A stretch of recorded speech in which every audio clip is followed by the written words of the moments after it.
విక్రమ్ గారు, ఇది ఇది అంటే చిన్నప్పుడు స్కూలు పిల్లలు కొట్టుకోవడం అనేది ఒక టైపు చూస్తాం మనం. వాడికి ఏదైనా 4 మార్కులు ఎక్కువ వస్తే తట్టుకోలేకపోవడం, ఇట్లాంటివి చేయడం. లేకపోతే ఇంకొంచెం ఇంకా వెళ్ళాలంటే ఆ జలసి, అసూయ, ఇటువంటి వచ్చినప్పుడు ఇంకొక రకమైన చూడకుండా మీద ఇంకిపోయడం, ఏయో సంథింగ్ అని పిచ్చి పిచ్చి చేష్టలు, పిల్ల చేష్టలు అంటారు కదా. ఇదైతే అలాగే కనిపిస్తుంది. మరి పక్క రాష్ట్రంలో ముఖ్యమంత్రిని కంగ్రాచ్యులేట్ చేయలేని స్థాయిలో ద్వేషము ఇవన్నీ ఎందుకు ఉంటాయి అంటే ఒక స్థితప్రజ్ఞత అనేది ఉండాలండి నాయకుడికి. ఆ స్థితప్రజ్ఞత లోపిస్తే ఇట్లాంటివన్నీ జరుగుతూ ఉంటాయి. తనకు నచ్చకపోవచ్చు, నచ్చినా నచ్చకపోయినా ఆయన రాష్ట్రానికి ఒక ముఖ్యమంత్రిగా అయ్యాడు, ఆయనతో కలిసి పనిచేయాలి. బట్ వరల్డ్ మొత్తంలో ద బెస్ట్ డిప్లొమసీ అనేది డైలాగ్ అండి. The best diplomacy is dialogue. Dialogue ఎప్పుడు ఉంటుంది? అసలు మాట్లాడుతూనే కదా, సంబంధాలు బాగుంటేనే కదా. అనేక జటిలమైనటువంటి సమస్యలను కూడా డైలాగ్ అనేటువంటిది అది పరిష్కారం. కానీ అటువంటి అసలు సంబంధాలు బాగా చెడిపోయిన సందర్భంలో కూడా ఒక అవకాశాన్ని, అంటే ఇట్లాంటి అవకాశాన్ని కూడా ఉపయోగించుకుంటారు. ఉపయోగించుకొని మళ్ళీ ఎక్కడో అక్కడ దాన్ని ఐస్ని బ్రేక్ చేస్తారు. ఐస్ అనేది ఫామ్ అయినప్పుడు ఐస్ని బ్రేక్ చేయడానికి ఇలాంటివి ఉపయోగపడతాయి. గతంలో రేవంత్ రెడ్డి గారు తెలుగుదేశంలో ఉన్నప్పుడు రాజశేఖర రెడ్డి గారిని విమర్శించవచ్చు, ఇంకేదైనా చేయొచ్చు. కానీ ఆయన ఒక ముఖ్యమంత్రి అయినప్పుడు ఇంకోటి ఏంటంటే, జగన్మోహన్ రెడ్డి గారు ఇది ఆయన పర్సనల్ కాదండి, ఇది ఈజ్ రిప్రజెంటింగ్ ఎ స్టేట్. ఇప్పుడు ఒక రాష్ట్రానికి ఇది యాక్చువల్లీ అది చూసిన తర్వాత the being on the right నేను చాలా ఫీల్ అయ్యా. అరే ఏంటిది, ఈ మాత్రం కర్టసీ కూడా లేదా? ముఖ్యమంత్రి ఇంత సంకుచితంగా ఉంటే ఏంటి అసలు ఒక ముఖ్యమంత్రి స్థాయిలో?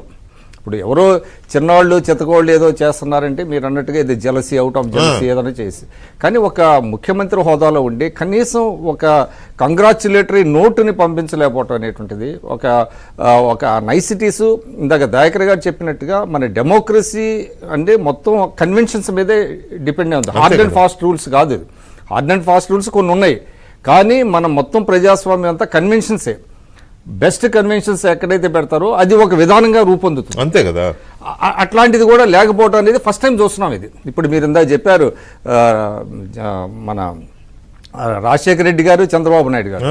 ఇప్పుడు గతంలో అసెంబ్లీ సమావేశాలు అసలు స్టార్ట్ అవుతుందంటే స్పీకర్ అన్ని పక్షాలు పిలిచి బ్రేక్ఫాస్ట్కి పిలుస్తాడు.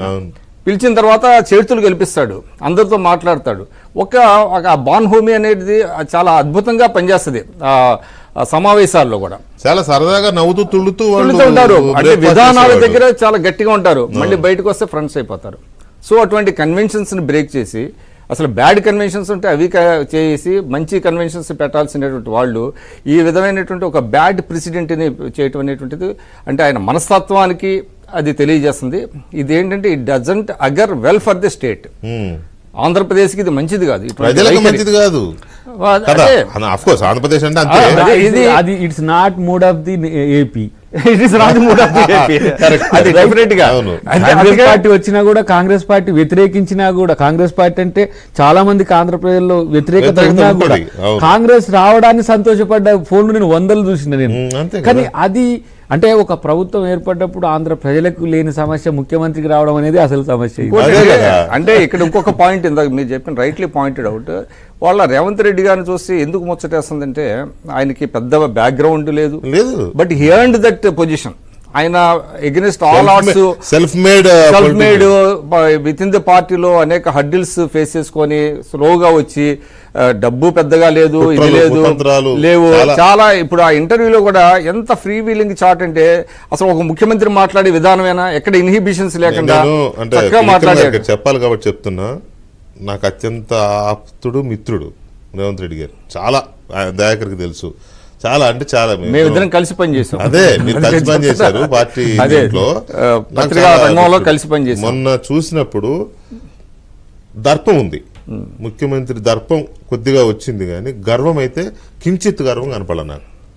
ముందు ఎలా ఉంటుందో ఐ డోంట్ నో.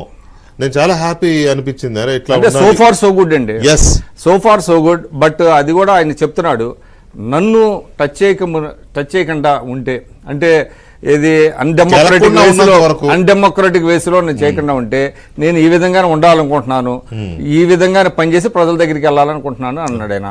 అది మనం ఆహ్వానించాలి. డెఫినెట్గా ఇది మాత్రం ఏదైతే మీరు రైట్లీ పాయింటెడ్ ఇది మంచిది కాదు. జగన్మోహన్ రెడ్డి గారు ఏదైతే ఒక ఎగ్జాంపుల్ సెట్ చేశాడో అది మంచిది కాదు. రాజకీయాల్లో ఈ రకమైనటువంటి ఒక రిపెంట్ అవ్వాల్సిన అవసరం ఉంది, ఖచ్చితంగా దాన్ని రాష్ట్ర ప్రజలు సరిదిద్దుకోవాల్సిన అవసరం ఉంది. ఇప్పుడు ఆయనకి రైట్ లేదండి అసలు. రాష్ట్ర అదే. ప్రజల తరఫున Correct. ఆయన ఒక ముఖ్యమంత్రిగా ఉండి కనీసం పొరుగు రాష్ట్రంతో రేపొద్దున అనేక సమస్యలు వస్తాయి, ఇచ్చిపుచ్చుకోవటాలు ఉంటాయి, పరిష్కరించుకోవాల్సి ఉన్నాయి. In the interest of the state, in the interest of the public ఆయన అసలు అట్లాగా ఉండిపోవటం ఏంటి ఆశ్చర్యంగా ఉంది. అదే మా ఎండి రాధాకృష్ణ గారు ఒక మాట అన్నారు, ఎట్లాగో 2 నెలల తర్వాత నేను ఉన్నాను కదా అని పలకరించలేదే మళ్ళీ అని అన్నారు. అంటే anybody can draw their own conclusions. అంతే కదా. ఈ పరిస్థితిలో ఇప్పుడు డెఫినెట్ గా ఉంటది అట్లాగా. మరి ఎట్లా మనం వచ్చేది లేదులే, మనం ఎందుకు ఇది చేయాలనుకున్నాడనే ఇది జనం కూడా అనుకుంటారు. జనం మాటే కదా, జర్నలిస్ట్ నోటి నుంచి కూడా వస్తూ ఉంటది. పటాబ్ గారు గుడ్ ఈవినింగ్. మీకేమనిపి